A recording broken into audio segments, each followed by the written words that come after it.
BTR गोजोन गोरोबथाया 5 बोसोर आबुं जाबाय बेनि सोमोन्दै बिटिआर गोजोन गोरोबथानि 5 बोसोर आबुं जानायाव दिनै 27 जानुवारि बे सानाव जोङो बिटिआर सरकारा गुबुन गुबुन हाबाफारि लानायजों लोगोसे दुलाराय बर' फरायसा आफादा बे कासिक'ट्रायाव आगुनि दैदेनगिरिफोर आगुनि माहारि आफादनि मावथिफोर बिबानगिरिफोरखौ लानानै आरो आथिखालनिखौ लानानै मोनसे सुबुं जि मोनसे सावरायनाय लादों आरो बेवहाय आंबो बाहागो लाफैदों आरो जोबोद मोनसे मोजां बाथ्रा जे दिनै बर' हारिनि साननाय हनाया जोबोद मोनसे गोजौ थाखोआव सफैबाय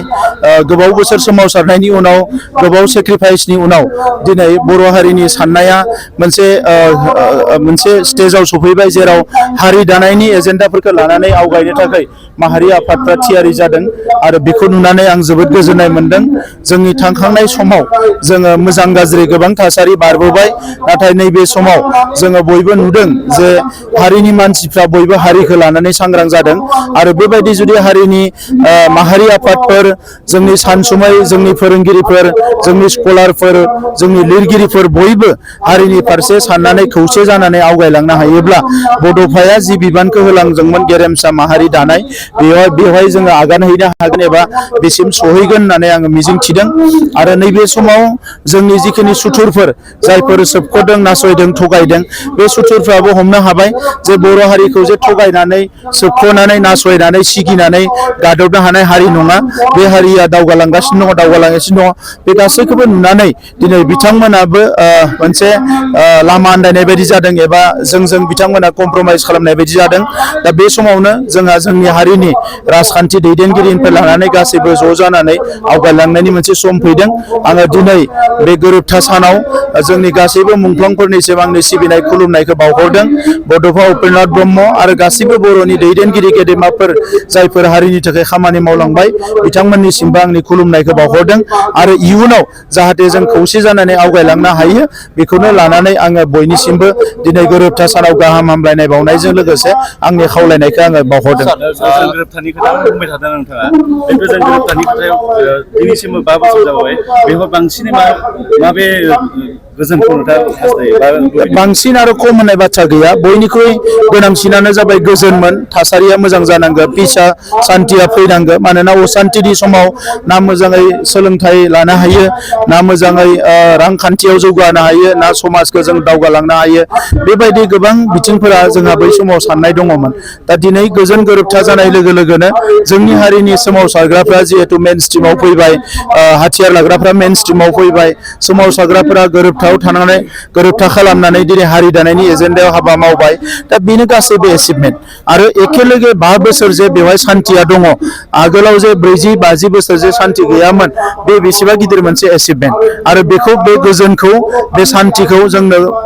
लाइमोनफोरनि थाखाय नांगौ उन्दैफोरनि थाखाय नांगौ आइजोफोरनि थाखाय नांगौ मोनफ्रोमबो थाखोनि सुबुंनि थाखाय गोजोनखौ नांगौ गोजोना थाबासो जौगानाया फैगोन आं अलरेडि स्पिचआव बुंलांबाय जे केसखौ लानानै सावरायगासिनो दङ आरो जों बेखौ लानानै जोबोद सिरियास बे मेटारखौ लानानै पलिटिकेलि जोङो गोबां समाव इन्टारफेयार खालामाखै मानोना जुडिशियारि प्रसेसा सोलिगासिनो दङ दा नंखायनो आङो हम मिनिस्टार बिथांखौ खननै खनथामसो मोजाङैनो बुंबाय बिथाङाबो पजिटिभलि खोनासंदों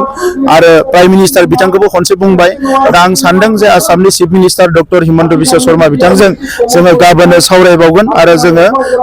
नेक्स्ट स्टेपाव जाहाथे बिथांमोनखौ उदां अख्राङाव लाबोनो हायो बिनि थाखाय जों खामानि मावगोन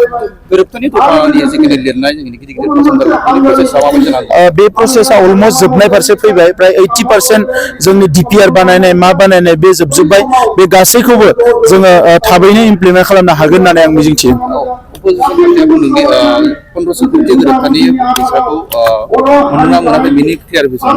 बिथांमोना क्लियारिफिकेसन बियाखै बिथांमोना 1500 कोटिखौ लाबोनानै जाबाय होनदों 1500 कोटिनि फैसाखौ आथानाबो लाबोनानै जायाखै बे 1500 कोटिया रायजो राजानि आरो दंखायनो बेवहाय गासैबो फसंथानफोरा लिरनाय दंखायो बेखौ मोनफा मोनफा रायजो राजानि थाखाय बेखौ लुफुंनाय जागोन आरो दायो जोंहा रामफल बिलाव इन्डास्ट्रियेल पार्क कक्लाबारियाव इन्डास्ट्रियेल पार्क बेबायदि गोबां जिनिसफोरा अलरेडि सेंसन जाखाबाय बेखौ लासै लासैनो जोङो गायसनलांबाय थागोन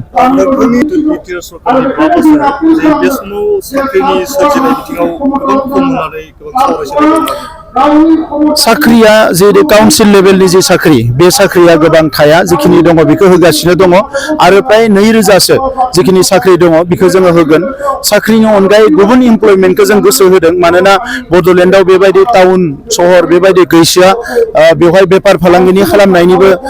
माबाया लिमिटेसन दङ ओंखायनो एन्टारप्रिनार लाइनाव गुबुन गुबुन लाइनाव स्किलिं खालामनाय लाइनाव बे लाइनाव जों गोसो होदों लाइभलिहुड मेनेजमेन्ट लाइनाव जोङो गोसो होदों ITI माखासेखौ जोङो डेभेलप खालामनायाव गोसो होदों जाहाथे बेबायदि बिथिङाव रोजा रोजा सुबुंफ्रा इमप्लयमेन्ट मोननो हायो आङो बे समाव गोथार बाथौ सान जोंहा फैगासिनो दङ बेनि जों बाथौ सिबियारि आरो गासैबो बर' आफा रायजो राजानिसिम गोथार बाथौ साननि गाहाम हामलायनायखौ बावहरदों